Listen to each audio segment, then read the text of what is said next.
Breaking news. Thinking about re-enlisting in the National Guard?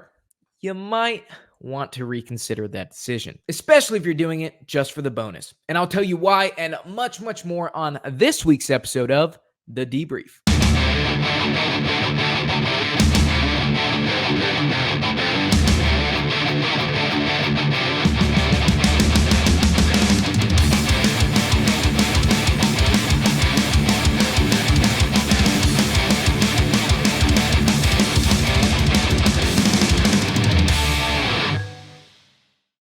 According to a recent internal memo published in March, quotes, effective immediately, the issuance of re-enlistment bonuses is suspended.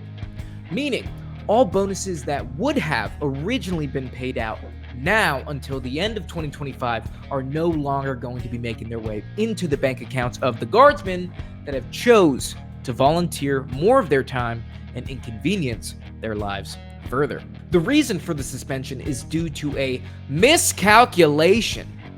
A miscalculation by the Army National Guard planners, whose job is to forecast the amount of funds needed and anticipated volume of troops planning to continue their service, according to a spokesman, which was reported by military.com. Additionally, this suspension isn't something that will affect troops in the matter of days, but is affecting them now. According to my inside sources from the California National Guard, I've received information from troops that bonuses who have not been received by soldiers who have re-enlisted months ago still. This massive fuck-up is supposed to be fixed by April, but I don't really appreciate just how they're trying to brush this off like they haven't affected thousands of people's livelihood. Being a former National Guardsman myself, I understand that many individuals, including myself during my service to the state, re-enlisted willingly because the financial gain.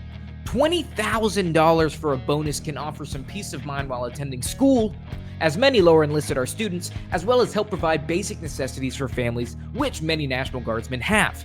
To be honest though, the news of the Guard's failure to already be able to deliver bonuses isn't that new of news. Last October, there were reports that the Guard has been behind on paying 13,000 soldiers their initial enlistment bonus. Personally, it took months for me to receive my bonus when I enlisted, and I know soldiers that it took years. The military's problem is that it idolizes itself in regards to their ability to put on a false bravado on how they take the utmost care of all their service members, when in actuality, they lack the motivation or the skill to actually do so. According to the article from military.com that I've been referencing, the National Guard knows exactly why they are failing. It's a combination of terrible systems, understaffing, and training.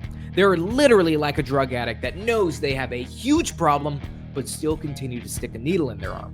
And the worst part of all, nobody is slapping them across the face and giving them a reason to change. It's not like the National Guard hasn't been used at all lately and don't need attention and don't need the care of thought. Border crisis, civil unrest, deployments.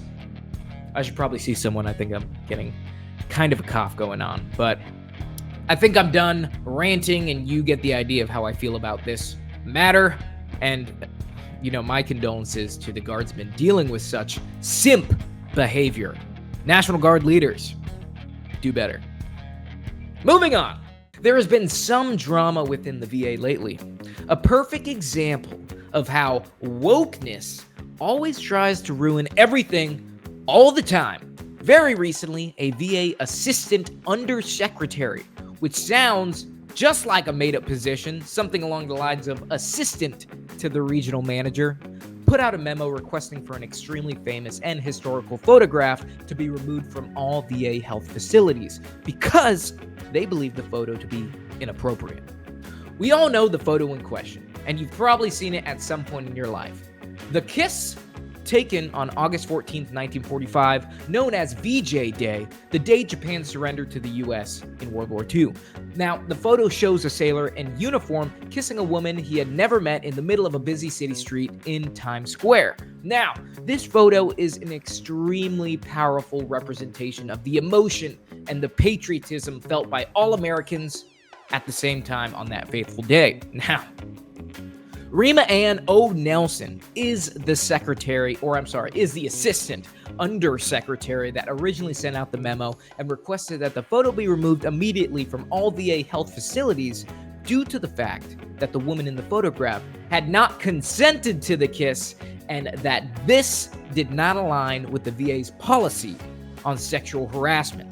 Thankfully, the actual secretary in charge of the VA reversed the memo as soon as they heard about it and hopefully told Rina Ann to shut her big stupid mouth.